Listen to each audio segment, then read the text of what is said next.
Politics, power struggles, and personalities, the 3 Ps, they can kill your system. They can kill your board meetings. They just wreak havoc. And they appear everywhere. The moment we walk in to see a board meeting, it's obvious where they are. We know it's there. And those are the things that we have to eliminate if we're going to make some great strides.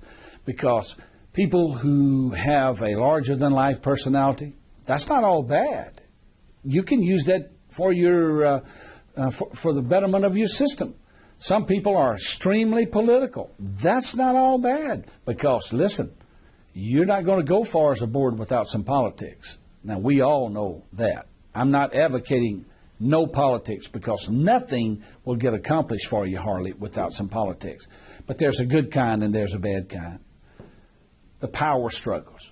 Who's going to be king of the hill here in the board meeting? Those things start appearing right off the bat. Those are areas that we really, really focus on. As a superintendent one time, I had a young man get on the board. He was only 24. And he was from an area that was highly controversial. They were always finding faults with everything. And he came on the board, and right off the bat at the first board meeting, he wants to question everything. But he did it in a very, very negative tone. And we would explain, next board meeting, negative. Always casting aspersions on people. You know, throwing out little innuendos to make you think, oh, so we didn't get our track resurfaced at our school, but I understand they got it at another school. Now, I don't know why that was. Maybe a little favoritism. You see, that all starts. He's generating a lot of controversy. And I told him one day, I said, if you would just do me a favor, I said, I send you out the packets of information. If you would read those, and then if you have any questions, call me, and I'll be more than happy to answer any of those kinds of questions. But you see, I knew what the deal was. See, that packet didn't mean anything to him. And you, some board members, are the same way.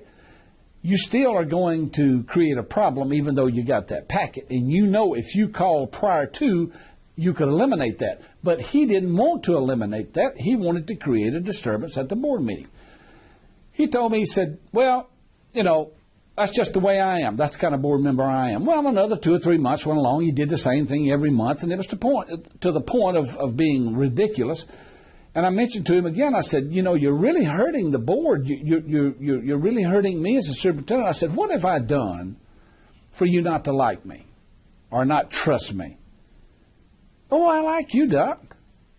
You know I trust you. He said, you're the best superintendent we've had. Well, that made me feel good coming from him.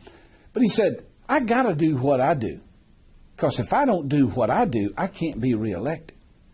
People in my area won't vote for me if I don't cut up and to question things and to openly defy and to argue. That's the nature of my culture in my community. So I said, so you like me, you trust me, but you got to do that to be reelected. And he said, that's right. I said, James, why do you want to be reelected? Why do you want to be under that kind of pressure? I said, you know you're not doing the right thing. Well, I just enjoy being on the board. And he said, plus, I get to go to meetings. I get to do all those kinds of things. I said, James, you might be on here for the wrong reason, but you need to think about it. I don't think about it, Doc, but hey, I love the board. I enjoy my board work. And he walked off. He's still doing the same thing today. You have some board members like that, but unfortunately, you don't have them all, and that's good. Why do you want to be reelected? Why do you want to be reappointed? If you go on the board wanting to be reelected, you're not going to be a good board member. If you go on there wanting to be reappointed, you're not going to make a good board member. Just face it. Because you're going to have to get involved in personalities, politics, and power struggles. You'll have to be involved in that. Because if your decisions are based solely on what my people will like, might not be the best decision. Because let's face it, some people don't know what's best for the system. Once you're inside it, you see it, you can form your own opinion, and that might be contrary to the opinion of some of your opinion makers out there, those mavens out there in that area. It could be indicative of the culture that you're serving. But we find that people who go on a board not caring whether or not they're reelected make excellent board members, or not caring if they're reappointed, they make excellent board members. They make good decisions. They don't base it based on politics. And when you make them based on politics, good things aren't going to happen for you.